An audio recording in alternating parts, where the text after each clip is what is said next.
What's going on, DJI? Why are all these features not available? DJI has just released the long-awaited Mavic 3, and if you haven't heard, it's a big fiasco.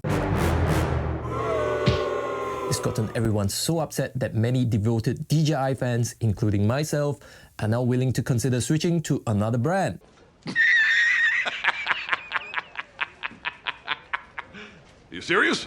I know, DJI controls a large chunk of the drone industry, and where are we to go? But yes, I'm seriously considering a Skydio.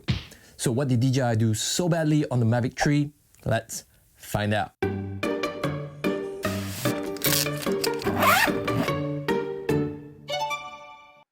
The biggest problem that everyone has with Mavic 3 is the price. This is a $2,200 drone. What? The original Mavic, when it was first launched, retailed for $750.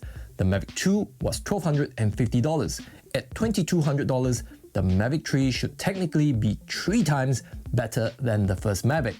But do you think it is? Let's play a game of top trumps.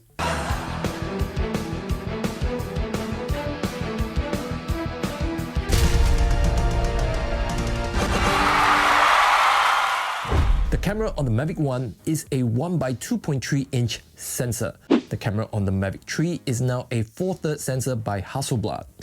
This means that the camera sensor on the Mavic 3 is 3 times larger than the original, which means it should perform extremely well in low light conditions. Plus, you get an extra telephoto camera capable of 28 times hybrid zoom that is mounted on top of that Hasselblad camera.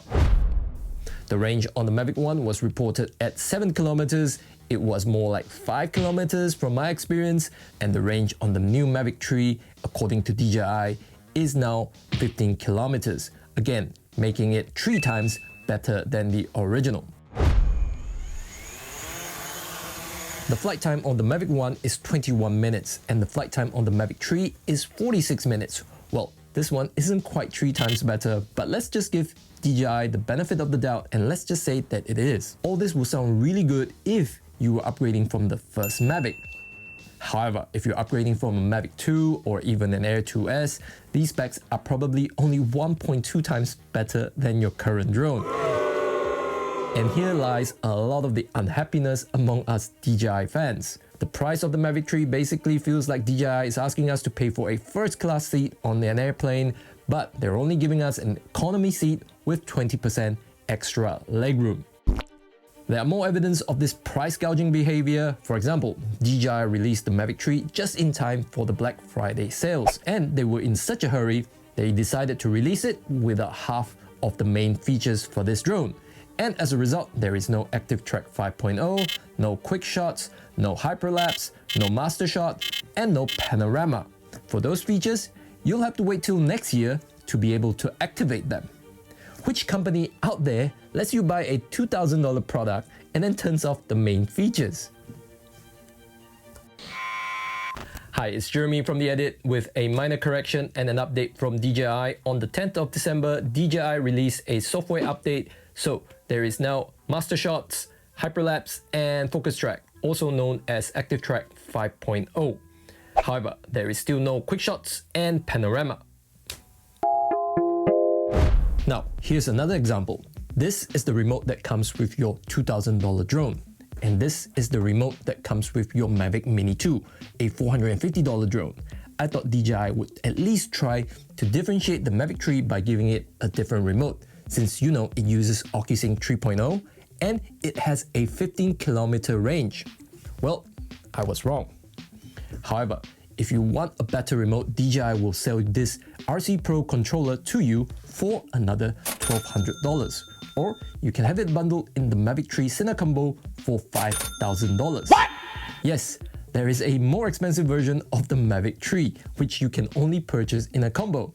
And the only difference between the Mavic 3 and the Mavic 3 Cine is that in the Cine version, it comes with a 1TB storage on board, and it has the ability to record video in Apple's ProRes file format, which apparently is the file format that every professionals are recording in these days. So, are you starting to get a feeling that DJI doesn't really want us, the recreational flyers, to have this drone?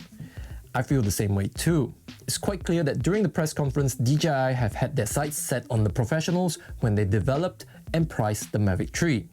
The way I see it, the Mavic Tree is kind of like the compact and budget version of the Inspire drone for filmmakers.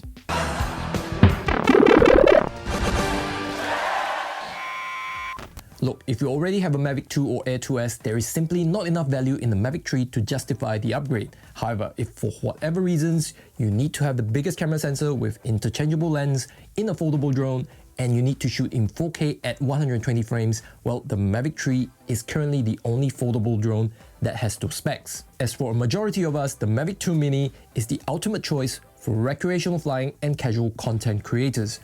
Because this drone only weighs 249 grams, it is super compact, you can bring it anywhere with you, it'll pass through any security at the airport, and more importantly, you can fly it with minimal restrictions, and if you do get into a crash, it's a lot more affordable to repair.